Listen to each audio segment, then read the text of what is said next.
Hello. I hope everybody's doing well. Today is Tuesday, October the 6th, and I'm going to discuss with you a little bit about a new book that's coming out.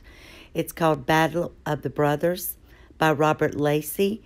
The new book reveals more unheard details leading up to Megxit, and I wanted to share that the Queen was actually going to award Harry and Meghan a special role located in Africa where she and Philip lived when they were first married, and she thought this would be a very happy place for them, for young newlyweds. It was one of her favorite places to live, and we'll go ahead and get started. Disclaimer, full disclaimer can be found down below in the description box, and thank you for watching. If you haven't subscribed, please do so that you can get special alerts. Be sure to set your notification bell. Thank you for your support and being a part of our community. I'd like to start off by saying that in the video yesterday where I spoke about Kate's uncle, Gary Goldsmith, and I left out something, or I missed it, actually made a mistake. It said, and Suzanne brought this to my attention. Hi, Moonchild. Gary Goldsmith said that Meghan, you are a wrong'un, which means a wrong'un or wrong one, further translated as being a bad person. So I wanted to make sure that I corrected that. So that's what was said in the tweet that the uncle had put out. And so I just thanked her again. So thank you, Suzanne. I appreciate your letting me know that so that I could go back and make that correction. All right, starting with the stories. The Daily Mail by Robert Lacey, and this is also the author of the book. Prince William enraged Prince Harry by asking Princess Diana's brother, Earl Spencer, to step in and stop him rushing into marriage to Meghan Markle. Explosive new book claims. Now, I've read a few of the details that are coming out, and it's already details that we haven't heard in Finding Freedom or in Harry and Meghan, The True Story. Prince William was worried Prince Harry was going too fast with Meghan Markle. William asked his uncle Charles Spencer, Diana's brother, to stop Harry rushing into marriage. Harry was furious with his brother for dragging others into the row, book claims. In the first part of our serialization of this new book on Saturday, Robert Lacey, a distinguished royal historian and advisor to TV's The Crown, told how Harry and Meghan behavior had left the royal family hopping mad. And he is one of the writers on The Crown. He's a royal reporter, and he is the author of the book. So I've already ordered mine. Today he reveals how William feared Harry rushing into marriage and that the Queen suggested the couple move to Africa for a year or two to enjoy their time together. And they would have had very little work to do. They could enjoy being newlyweds. And it also gave the family a break because Meghan was just running around like a chicken with her head cut off, pushing everyone's buttons. So, the Mail Online. For the last 2 years of his 20s, Prince Harry's life slipped sideways into what he described as total chaos. In his own words, I just didn't know what was wrong with me. I had probably been very close to a complete breakdown on numerous occasions. At his older brother's suggestion, Harry went into therapy. Even so, Cressida Bonus, his last serious girlfriend before Meghan Markle, came to feel that he was a damaged and self-obsessed young man. No matter how educated, talented, rich, or cool you believe you are, she posted enigmatically on her Instagram page, how you treat people ultimately tells it all. She complained to friends that Harry had a neurosis about the media. He'd rant and complain about the paparazzi lurking where clearly there were none. Already Harry could sense in Meghan the quirks and originalities that made her such a similar character to his mother, Diana. And we know that she studied Diana front, back, and center, and knew all of her thoughts and knew everything that was going on in her life. From time to time, Diana's younger brother had played something of an honorary godfather for both boys in the years since the death of his mother, and their uncle agreed that William to see what he could do in talking to Harry. The result of the Spencer intervention was an even more bitter explosion. Once again, Harry refused to slow down. He didn't blame his uncle. He understood why Diana's brother should want to help. Yet he was furious with his elder brother for dragging other family members into the row. The fraternal fissure became established, and there would be patch-ups and reconciliations, especially when a public show of unity was required. But that anger and mistrust, that distance, had lasted to the present day. So this is one of the reasons why Harry and William still aren't speaking. And I don't remember reading this in Finding Freedom or Lady Collins' book. That meant the brothers should also split apart offices that they had shared at Kensington Palace since 2012. They still weren't getting along. They didn't want to be together or run into each other. Harry put in a request to set up his own office and a mini court, possibly at Frogmore. But that was just a step too far for both the Queen and Prince Charles, who would have to finance this new arrangement. So nothing was ever good enough for them. They wanted to move here, move there, keep changing houses, move their office to different locations.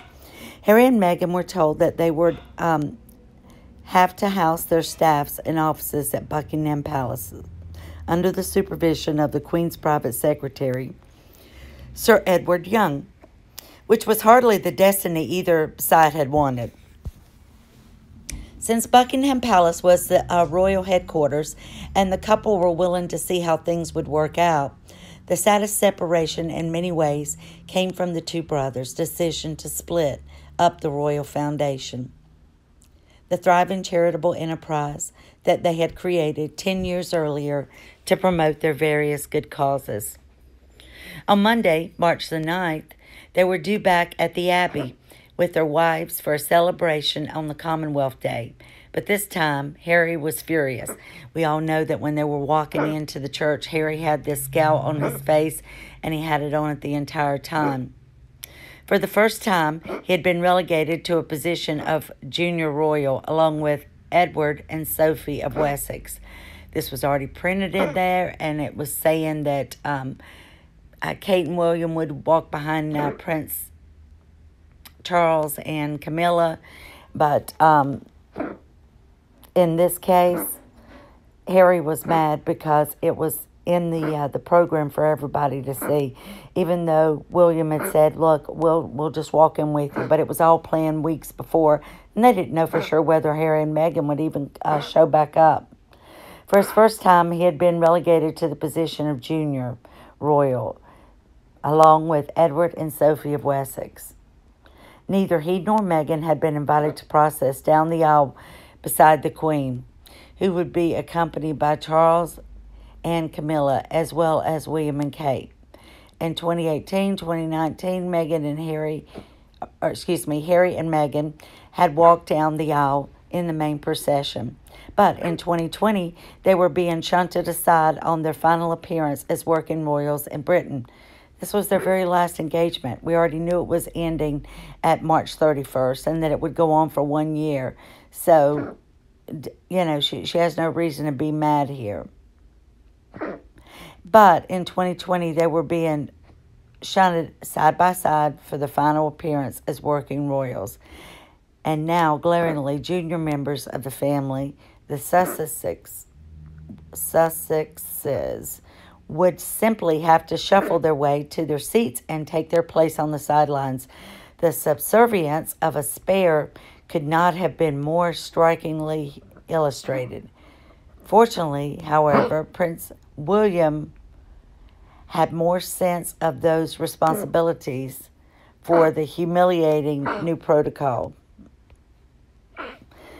The weekend before, he had decided that he and Kate would be quite happy to skip the procession and take their place without the ceremony in the congregation. alongside Harry and Meghan's Uncle Edward. He was a small but sensitive gesture piece.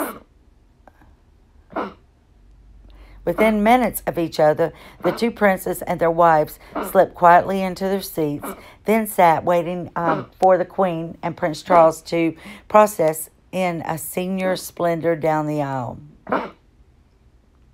The only problem was that 2,000 orders of service had already been distributed around the Abbey, explaining that the Will and Kate would enter the process when they were, would enter and process with the main royal party, and making no mention at all of Harry and Meghan. But there was a snub in the back, black and white, set out for all to see. Observations also noted that Harry's face was quite tense and unsmiling, and that when William sat down close to him, he was barely greeted by his brother. Throughout the surface, Meghan megawatted away with her best TV smile, but as the ceremony progressed, Harry appeared to grow gloomier. This is the book, Battle of the Brothers, William, Harry, and the Inside Story of a Royal Tumult. And again, the author is also writes for the Crown. All right, Robert Lacey. The world has watched Prince William and Prince Harry since they were born, raised by Princesses Diana to be the closest of brothers. It's okay. And how the boy princess grew into very different, now distant men. All right. This is a copy of the book that's on Amazon. It was listed for $28.99, and it's on sale $8.50 off, so you can buy it for $20. And 49 cents, and it's going to be released on October the 20th. Okay. All right. The New York Post says, Hypocrites. Meghan and Harry beg for privacy, but they're hungry for attention, by Maureen Callahan. Says Prince Harry and Meghan Markle have fled the UK for a quiet life in the United States, where they are producing content for Netflix. It's only been 10 months since Prince Harry and Meghan Markle announced they were leaving the British royal family in search of privacy. Yet they have never been so much in our faces, sanctimoniously and hypocritically telling us how to live and who to vote for, all while signing a reported $100 million deal with Netflix. To look at Harry's posture and facial expressions in any of the numerous videos he and Meghan keep foisting on a nation in lockdown, truly, what have we done to deserve this? I agree. Is this to see a hostage situation? Oh, it does look like Harry is being held hostage. We know he's not, but it just looks like he is. So the Express says, Prince Harry devastated his brother William, poised to take much-loved Maureen's role. So it was said by someone else that Harry immediately called the courtiers and asked about what he would be able to do. Oh,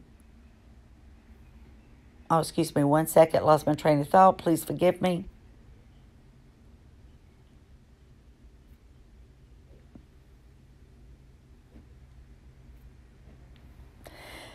Let me just go on. So sorry. Here I have. I've been up all night again with no sleep.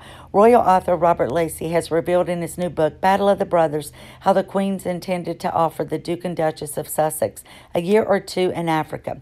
Her Majesty had secretly planned to allow the couple to take some time off for the royal duties before they announced that they wanted to quit royal life completely. So she had made these big plans. Harry had wanted to live in Africa, and then when Prince Philip was in the military, they had lived on the coastline, and I think it was Maldives, but she absolutely loved it and said it was the happiest time in their lives.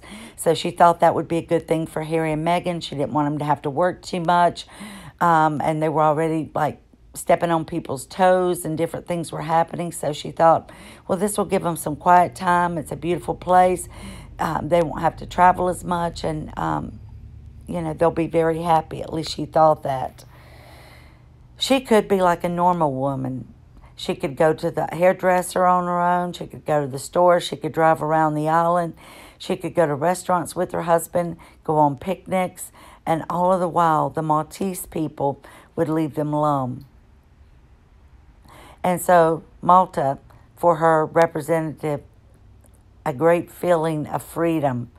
In an old interview with TVM,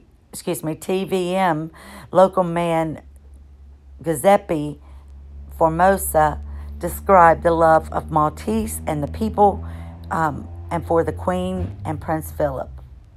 So we're at the end of this, so I think that it is going to have some new revelations in it. I'm looking forward to reading it. I think it'll be easier read than the other two. But full disclaimer, again, in the description box, I want to thank you all for taking the time. Thank you for all the comments. I've just finished with all the comments for all the videos for yesterday.